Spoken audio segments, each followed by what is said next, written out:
All right, good morning and welcome to day 60 of Ralston's Big Adventure. Okay, so this has been the worst morning on trail yet. By far, I'm so pissed, but I'm also just like, I gotta get to the trailhead. So just let me tell you how my morning's gone. So, it's 8 o'clock. I was supposed to be gone at 7 to the trail. This hostel I was staying at last night, the lady who runs it, she was not around yesterday at all, so we usually pay at night before we leave. She never showed up, so I was like, what am I supposed to do? So there was this guy who's doing like a work for stay, and he was like, we'll just settle up in the morning.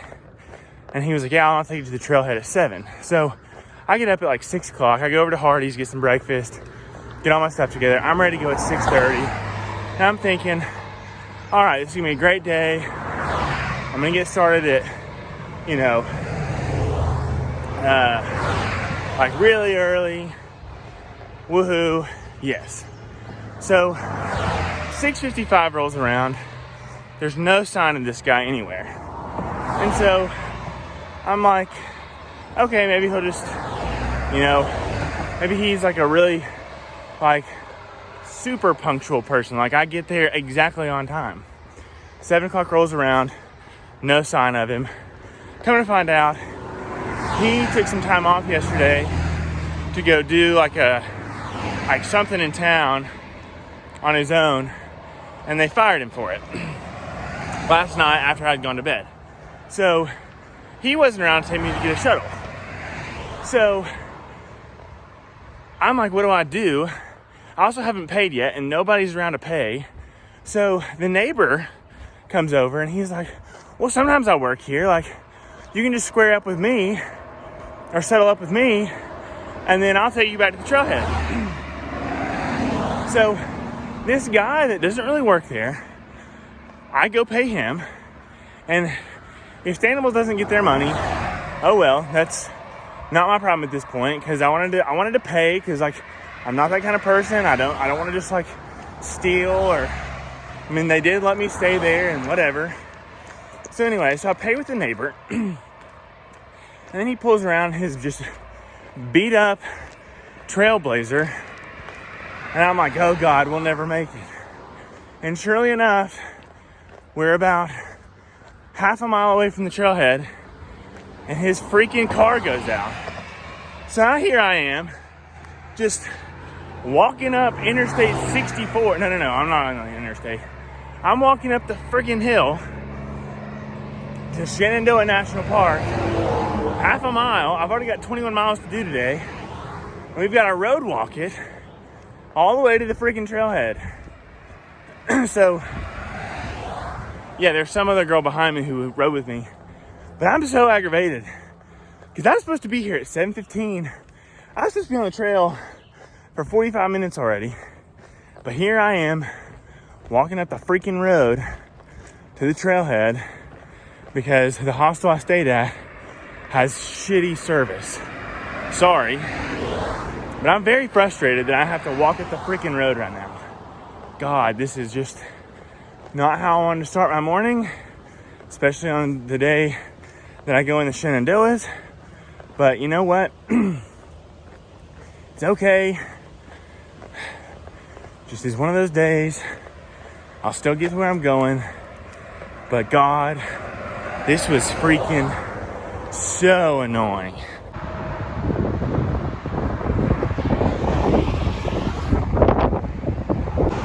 Okay, so that took like probably 25 to 30 minutes.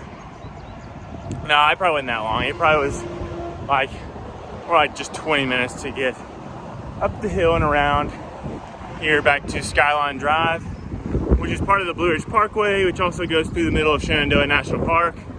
But yeah, finally made it back to the trail. I'm still very aggravated at this morning's dilemma, but at the same time, it'll make for a really funny story tomorrow for sure. But today, in this moment, it's really freaking annoying. I mean, my instinct is I just want to kill him. Oh, I don't like them either. Ooh. I don't like that. I don't like that at all. Get out of here. All right, my third rattlesnake sighting. And he's, I think, pretty ticked at us for taking videos of him.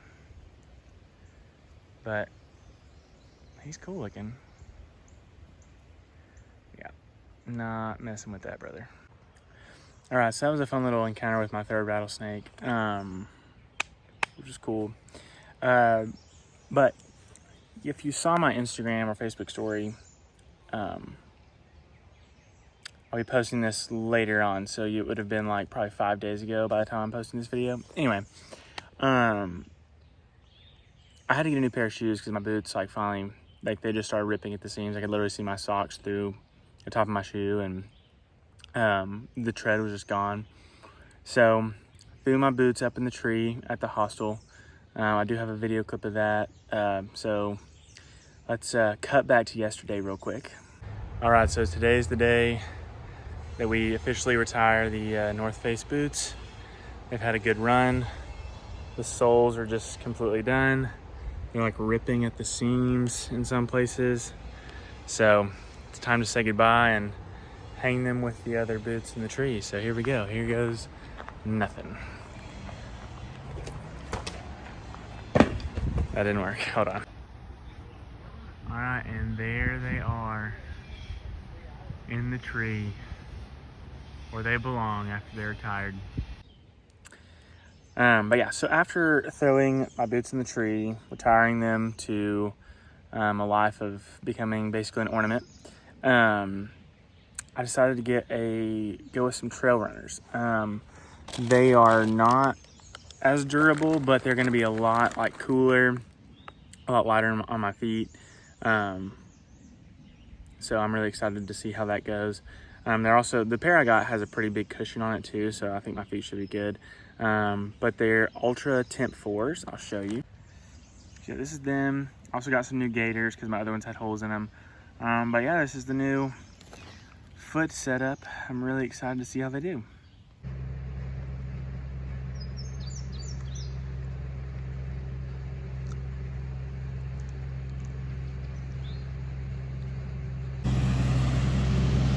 Nothing like a tractor to ruin a beautiful moment in the Shenandoahs.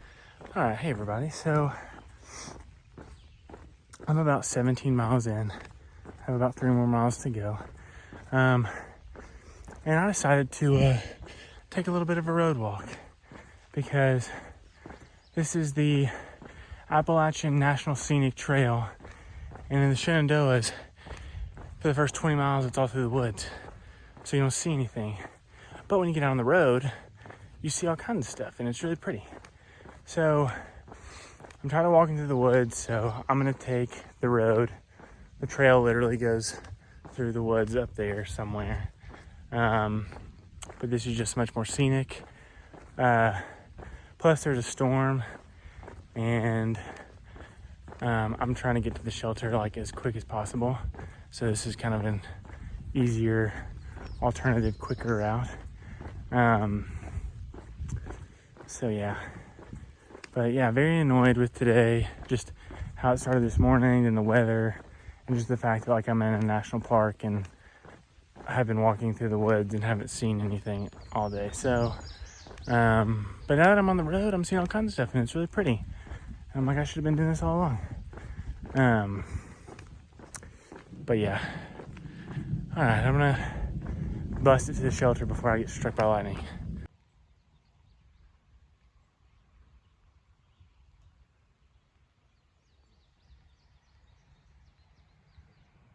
See, this is what I've been missing all day because I've just been in the woods, and that's very aggravating. Also, is it technically yellow blazing if I'm not in a car?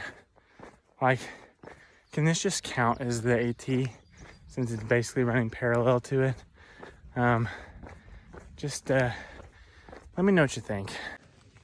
All right, it is 8:24. I made it to the shelter probably, I don't know, probably 2 hours ago at this point.